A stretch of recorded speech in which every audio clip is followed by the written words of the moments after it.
My name is Laura Altamira Cabazanjan. I was born in the city of Boston, Massachusetts, October 10th, 1918. I have written a short family history that is being recorded by my nephew Thomas Menzel.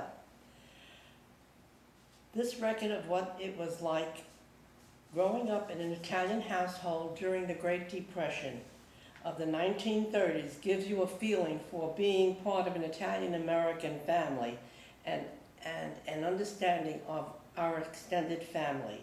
Thank you, Maria Amorosini Altamura, for this great life you gave us all. You started all of this. Family history. Michele Altamura from Bitondo, provincia di Bari, married Laura Ninivaggi, who lived in the town of Altamura, provincia di Bari. On March 28, 1884, a boy was born to them, naming him Gaetano. 2 years later, a girl named Angela was born. The family owned land outside the city limits of Altamura. Michele traveled a distance of 3 miles in each direction to farm this land, which provided food for the family. When Gaetano was old enough, his father took him to his farm to work with him. His father related to him his experiences in the Civil War. Giuseppe Garibaldi was the central figure of this movement, known as the Risorgimento. In 1861, Garibaldi's efforts led to the unification of Italy. Michele was decorated with many medals for valor and his service. As time progressed, Gaetano continued working on the farm and going to school. His family had hoped that he would seek the priesthood for his vocation. Gaetano was not eager to pursue this vocation, so his schooling was terminated. Gaetano found pleasure playing with his cousins, Michele, Biase, and Giuseppe, who were the children of Laura's sister Pasqualina. The family faced many hardships to survive. Some years they experienced a drought or hailstorms or too much rain, thus destroying the crops. After several years of fighting to survive from the elements, Gaetano decided to seek his fortune in America, as had his 3 cousins. He had heard that this land offered great opportunity, so in 1906 he emigrated to America, landing at Ellis Island in New York. He met his cousins in Boston, Massachusetts, who introduced him to 2 brothers, Carlo and Vincenzo Amorosini, who had an ice and coal business. Having no skills, Gaetano went to work for them, the 2 brothers delivering ice and coal, which he carried on his back. The 2 brothers became very fond of Gaetano because of his very hard work and that he came from the same area of Italy, the province of Bari. Gaetano came from the town of Altamura and the brothers from Terlizzi. As time progressed, Vincenzo decided to return to Italy.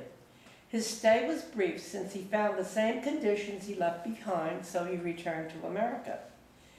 The brothers worked very hard and accumulated what they considered a great sum of money, so they sold the business to Gaetano and returned to Italy to be with their parents and 2 sisters. Their dreams of working the family land and living an easier life soon disappeared. They were again hit by hard times. The weather was not very favorable.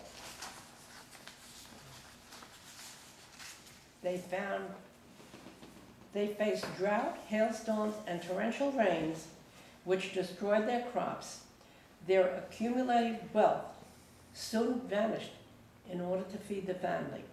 The brothers decided to return to America. They visited Gaetano Altamura and became his employees, since they were in no position financially to buy back the business.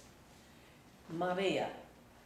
On April 15, 1896, a girl was born to Isabella Grieco and Francesco Amorosini in the town of Terlizzi, provincia di Bari, and they named her Maria.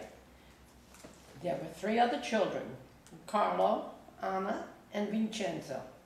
Maria was very precocious and eager to learn. She went to school and finished seconda classe, which is equivalent to middle school in America. The family did not have money to buy books and pencils, so Maria had to leave school.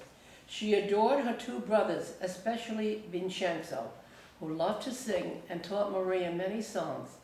Her brother Carlo, who went to America and then returned to Italy, taught her many English words and promised her that one day he would take her to America.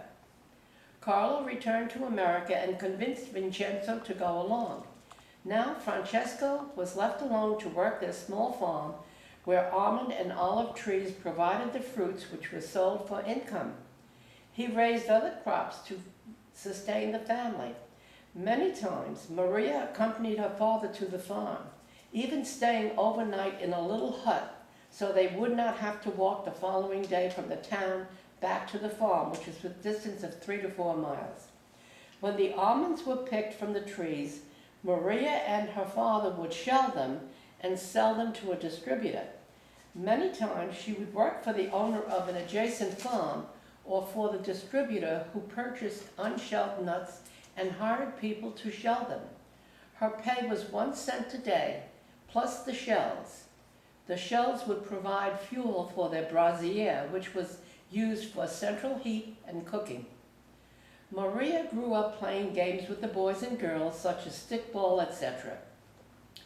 As she matured, she no longer wished to play and fantasized about going to America. Whenever either brother returned to Italy, she would pester them to take her to America. When her two brothers went back to Italy with their little fortune they amassed in America, her dreams were shattered. Unfortunately, the two brothers did not reap the harvest they had envisioned. The weather was not cooperating. Their little fortune was slowly vanishing on care of the family. Carlo and his brother decided to go back to America, and Maria's hopes and dreams would be realized. After much cajoling, she convinced her parents and her brothers to let her fulfill her dreams of crossing the Atlantic Ocean to America. On October 1st, 1914, she bid farewell to her parents, who would now be alone, since her sister Anna had married and had a child. Her grieving parents would never see her again.